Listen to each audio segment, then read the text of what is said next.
But let's focus in on corporate news then, and Mahindra Logistics is in the limelight. The company has acquired a 60% stake in Zip-Zap for about 72 crore rupees, which is essentially a tech-enabled last-mile delivery logistics company. We've got with us Rampraveen Swaminathan, who's the Managing Director and CEO, now joining in on the show to discuss that acquisition and lots more. Thank you so much for taking time out and joining us on ET Now. Let's start off by talking about what really this acquisition brings to the table and how is it being funded, 72 crore rupees? Yes, good afternoon. So obviously the increasing customer demand for sharper and shorter fulfillment and digital adoption continue to provide strong tailwinds to last mile delivery. Whizzard or Zip-Zap has strong technological capabilities, a great operating team, extensive reach in tier 2, tier 3 cities, and therefore will be a strong complement to our existing last mile delivery business, and help us accelerate in providing customers, more solutions around same day delivery, micro fulfillment, and other last mile delivery solutions.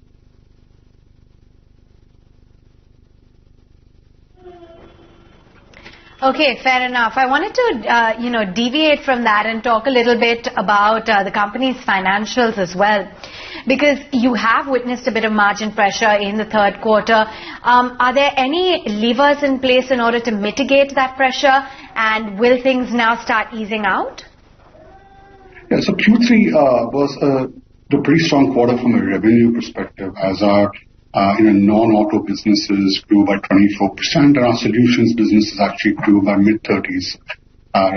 It was a challenging quarter in terms of margin, and really saw the three big impacts. I think a muted seasonal peak resulted in some overrun in terms of manpower costs. We also saw lower utilization because of a softer demand in several of our new sites, and of course we are going through a large project transition for Bajaj Electrical, which obviously is going through an optimization phase and therefore had an impact on things. All of these are transitionary items. We do expect in the next couple of quarters that we should actually be through that and see the benefits of these programs as well on the bottom. Hi, good afternoon. This is Anisha also joining into the conversation. If you could throw some more light in terms of what kind of revenue potential this particular acquisition has, and will this be EPS accretive from day one itself? Well, we're hoping that we will actually drive strong synergy between our existing last mile business, the electric vehicle delivery business, and Whizzard. In the short term, it should actually be EPS accretive to earn into our business. From a long term perspective, we hope to grow our last mile delivery by an annual CAGR of 30 to 40%. So this is an important driver to enable that. Have any number to help us with in terms of the overall market share of this particular acquisition? Because e-commerce and last mile delivery players, it's a very, very competitive business. How do you see the overall space in terms of competition, and overall how's the demand like, given the fact that we have seen quite a bit of fillip coming in from all these e-commerce players as well? Absolutely. I think demand, as I said earlier on, is a positive driver, given customer behavioral changes, increased digital adoption. I think if you look at the business, we don't tend to play on the plain vanilla delivery as a service end of the business. I think our bigger focus is on providing fulfillment solutions where we integrate technology, our distribution capabilities, and our strong operational processes. And that's kind of our focus. And where Whizzard actually helps is by bringing a very strong technology stack and a very strong capability in terms of micro distribution and smaller towns, where our existing last mile delivery business it does not have enough coverage. We also see a very strong complementarity to our focus on electrifying the last mile.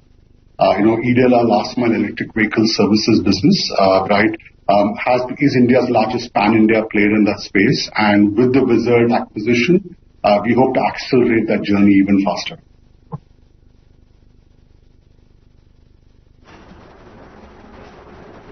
Sure. The one thing I also wanted to understand, Mr. Swaminathan, is how the performance has been for international freight forwarding. If you could just give us some color, Because in Q3, as we understand, consumer and pharma segments performed very well. Which other segments do you see rebounding? So I think for us in Q3, both our consumer pharma, and our e-commerce businesses performed pretty well. I think on a year-on-year basis, all of them registered strong growth in terms of end market performance. I think in terms of service lines, obviously our warehousing and value-added services, grew by around 35% year-on-year, and our freight forwarding business also demonstrated some really strong growth. I think we saw uptick in our forwarding business, both in terms of ocean and air movement, and gross tonnage actually grew year-on-year in the business. So it was a pretty positive quarter for our forwarding business.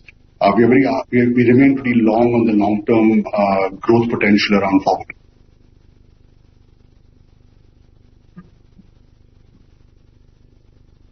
Okay, Mr. Swaminathan, great to have you on the show. Thank you so much for taking the time out and joining in today.